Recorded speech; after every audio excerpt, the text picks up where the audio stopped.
What if I told you you could have $1 million by the time you hit your retirement age? Does that sound like a good deal? Think about it, going on trips, schooling your grandkids, buying a new car every couple of years. But how do we do it and how do we get there? And also something to do with the lottery, okay? I'm talking about the lottery. I'm talking about investing in the stock market. First of all, what are stocks? Let's talk a little bit about stocks. Stocks are basically a way for you to own a piece of a company in exchange for your money. Companies use your money to build you wealth and build them wealth as well.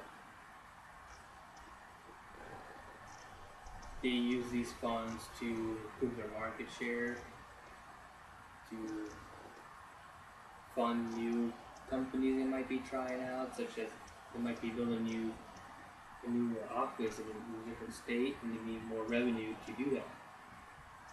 And as long as this company prospers, you will gain wealth as well. This entitles you to become a shareholder, and depending what kind of stock you buy, whether it be a common stock or a preferred stock, it entitles you to make some voting rights, such as they probably would ask you if they should open a new office in New York instead of California.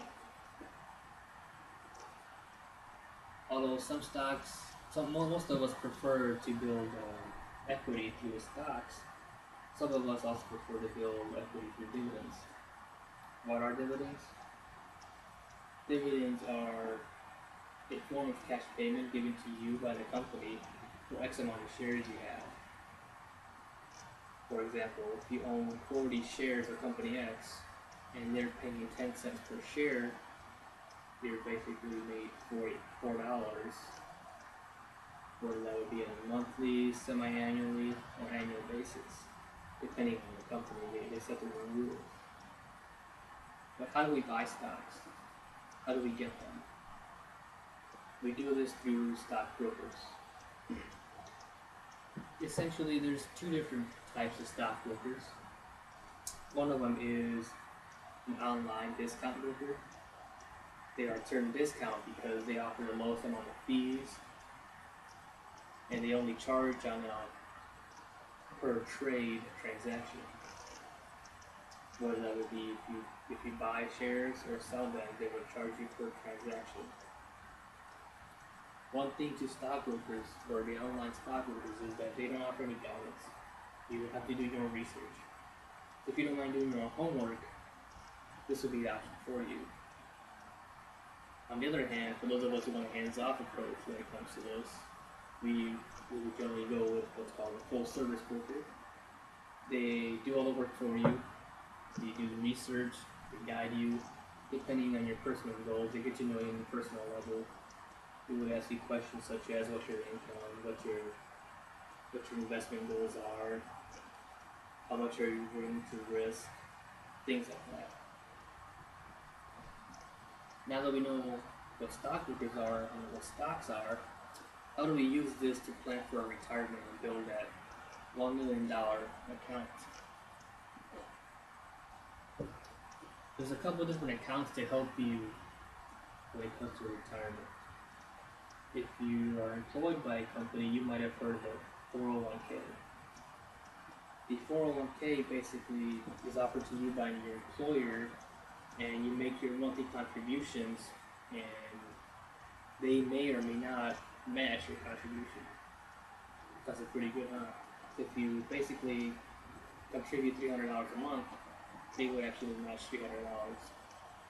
It's basically $600 you make it in that normal period. Free money.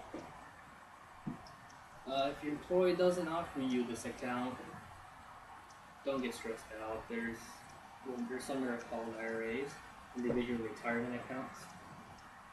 You can open one of these up with the lowest amount of down payment. They offer a little more flexibility than the 401k. For example, the 401k, you cannot make withdrawals from that account or you'll be slammed with a penalty. The only time you can withdraw from your 401 is if when you're 65 and a half. And I know they threw the 1.5 in there just to screw with you. On the other hand, if you open such as a Roth IRA, you can make withdrawals from that account without being penalized.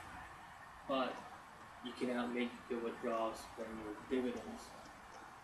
So it has to be your money that you contributed, but now that you actually gain, or else you'll be penalized. So really, it all matters to you whether you would open a 401k or an IRA. Depends on your personal lifestyle. Remember when I told you to keep in mind the dividends? Well, dividends, combine that with compound interest. That's what's going to build you your portfolio to 1 million retirement. Throughout the years, if you stay invested, you accumulate a bunch of assets, and all these assets in your retirement account, it's actually what's called a nest egg. Keep building this nest egg, and throughout the years, you're going to accumulate compound interest, accumulate all these dividends. As long as you don't touch them, you could end up with $1 million by the time you retire. To help you with this is a bunch of online calculators. I actually went on one and put in my numbers. They ask you questions simple like how much you have invested now and how many years you plan on working by the time you actually retire. And it will give you your monthly contribution amount that you should stay with in order to hit your target goal. So by saying this to you, I encourage you to open your own account by the time this presentation is over. Go open that account, start building that nest egg, stay invested, and let's all live that retirement of our dreams.